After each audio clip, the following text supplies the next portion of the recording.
So let's just talk about life again.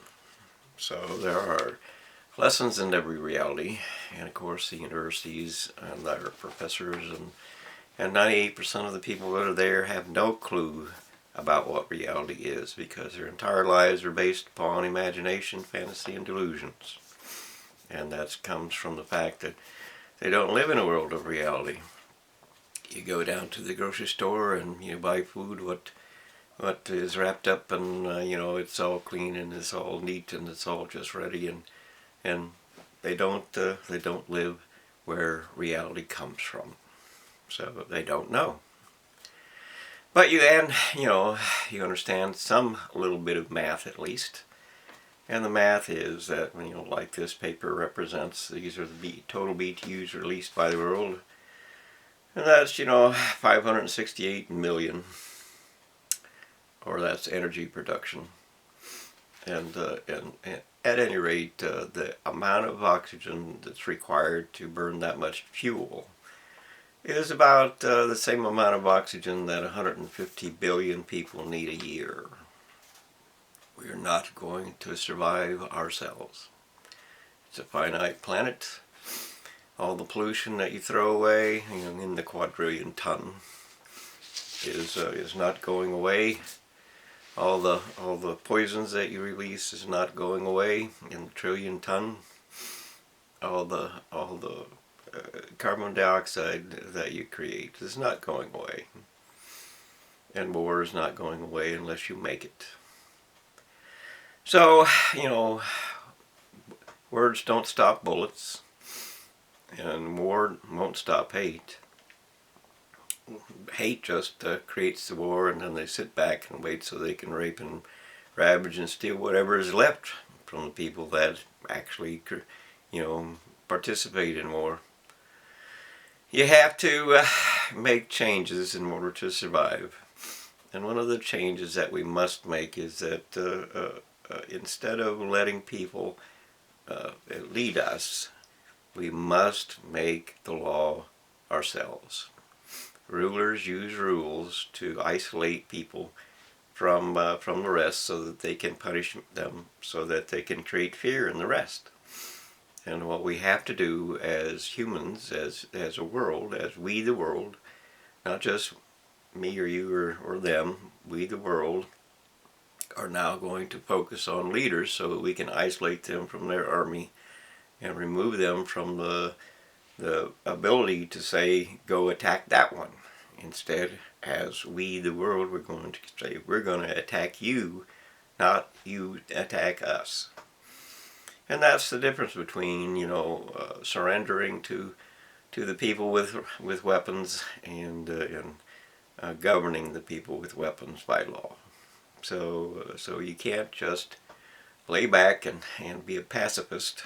I tried that once, and all it did was create more people who wanted to be dogs, or me too, me too, me too, because they wanted to say, I can do it, when in fact they could not. It doesn't work. You can't be a pacifist. Doesn't matter what you think, it won't work, because that's not going to turn hate around. And you have to take hate away for love and peace and happiness to exist. That's just the facts of life. And of course, one of the things that we can do for ourselves isn't remove every gun. You're not going to do that. You're not going to do that. But we can replace bullets with non-lethal bullets. We can learn how to use them. And that gives us the opportunity to stop someone without killing them. So you can, in fact, be wrong. And police should have that as a primary source, not a first source. Not lethal bullets as a first source. Or in other words, if you hit someone hard enough with a baseball bat, they're going to stop, and you're going to have control over them, because that's what power does. And the end result is that you can back up from that. They're not dead unless you make them dead. And of course, that depends upon where you hit them and so on. At any rate, reality must rule life. Not imagination, not fantasies, not delusions. And of course, if you're going to have reality, you can't have university. They talk and they talk and they talk. And they taught government to talk and talk and talk. And of course, with university, everything has to be aboard. Well, we have to, have a meeting to decide that. Well, their meetings are, of course, nothing but a delay, nothing but an excuse, nothing but not to do anything. And it's a fraud because it doesn't help life. Everything they do doesn't help life, or very, very little. Well, 0.5% maybe helps life if they want to for just a little bit, and then they go home back to their little lab or whatever it is, and they're good for the next 10 years as we pay them to do nothing, or as they pay themselves to do nothing, because they are in charge of our world. They are in charge of our government. They are, let's just let the government pay. But of course, then they hand the bill to us. And we have to pay. And they don't do anything, or they do something awful. But nonetheless, let's keep on going. For instance, vaccines did actually help us. All the ones that were created by nature, and that's all the ones, the polio vaccine and the measles vaccine, and all those that were created early by the help of nature helps us with this. They were very valuable. Well, a lot of people have a life, a lot of people have a better life because of that. But of course, now that that vaccines or whatever geneticists want, there is no reality to it, and you can't depend upon them. You can't. They're just selling you garbage. So, the evidence has to prove what is true. And while we're at it, we might as well talk about raw milk. That's another issue of reality. And while the milk that comes from a cow, for instance, is actually 99.9% of the time perfectly pure and fine for you, the fact is that humanity collects that milk, and when you collect that milk, the things that you collect it with, the teats on a cow or whatever, need not be clean, and then they can, infect the milk and so on. It's all about delivery. It's all about how it's handled and so on. And occasionally, a cow or whatever it is sick, and that can end up in the milk as well. Just like humans can be sick, and that can actually end up in breast milk too. So you have to be realistic about what is true. Pasteurization came along just as the time that they're beginning to understand things have to be clean before you eat out of them. So pasteurization helped, but getting everything clean and stuff helped too. So we have to understand that this is not going to be a world of the same. We'll just keep on doing what we're doing. We can't do that. We are too many people. We have doubled in population in 50 years. We cannot do what we did once do. We cannot do, in fact, what the world has done since its beginning. What humanity has done, because we are too many people now.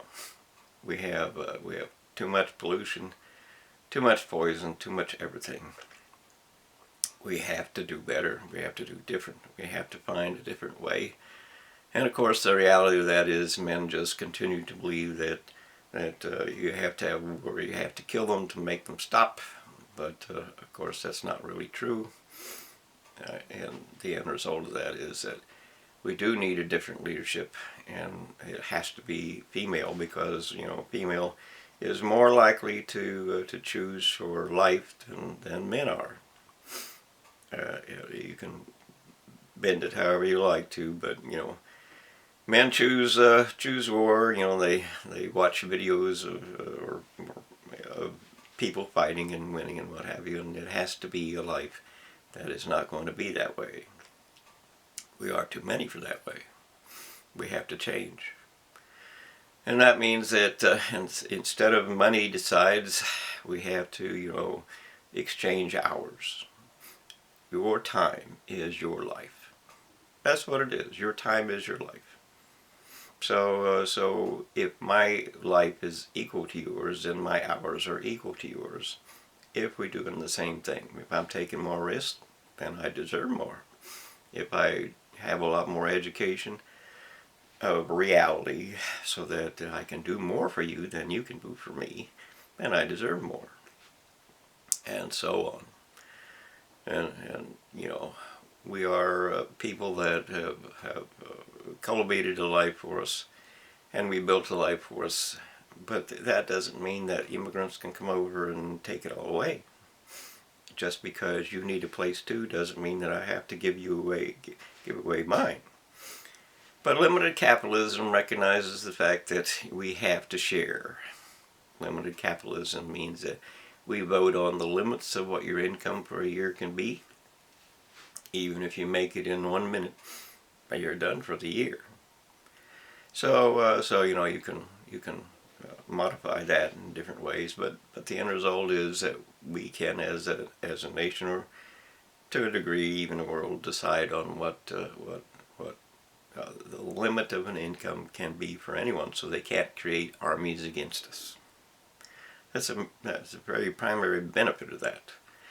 They can't create armies against us because they can't pay the army. So then they have to steal it, and that means it's a smaller group, and we can deal with smaller groups better. So, excuse me. Anyway, limited capitalism also represents the fact that we can only possess so much. No, you can't possess thousands of acres of New York City or something. You have to share. We have to share. It's a world that is not going to be sustained by what's been done. We have to share. We have to care, because without respect for each other, we're going to war with each other, and you have to avoid that. So the end result is that we have choices that we can make, choices that will make our world better, choices in law. That means that we can focus on leaders and give them laws that they have to obey for us, and so that we can isolate them from their army or whatever. And we are the army, so we can control the army, particularly if we give them soldiers' Bill of Rights so that they know exactly what we expect of them, so that the policing know exactly what we expect of them, and the citizenry knows exactly what we expect of them as well. We have to do that because it is our job to do that. We cannot continue to take more than the earth can give. We cannot continue to destroy the future, as you have certainly been doing, robbing the future so that you can say, I'm a winner. But all you are is a murderer, because you stole the future from those children. That's what you did do. And it's just not fair. We had a life, we're going to need things. It's not that you can't not need things. You have to need things. You have to use things. But we don't have to take things and throw them in the garbage, because that doesn't work. But primary to everything, if we're going to survive, you have to stop the extreme experimentation of universities. They're just liars and liars and more liars and thieves and traitors and terrorists. That's all they are. You got to separate them out, rip off the damn covers, and find out who is and who is not working for life. Because the lies don't work for life. Rip them up, tear them apart, so that we can see what these things are. So, and without population control, without zero population increase, with even less than that, you have no chance of survival. You have none. and that will be almost immediate, because we've gone past the point of we could just not care. We have to care about the future, because every life needs to eat every other life, kind of thing. Without that life, without habitat for that life, without the chains of life that make those living things possible, they don't survive. And if they don't survive, we don't survive. This is a reality world. It's not a game. It's not a quest for how much you can be a winner. That's a stupid game. That's what humanity has done. And you want to play. I understand you want to play, but you can't play. We are too many people. You have to make choices that let life survive. It's a world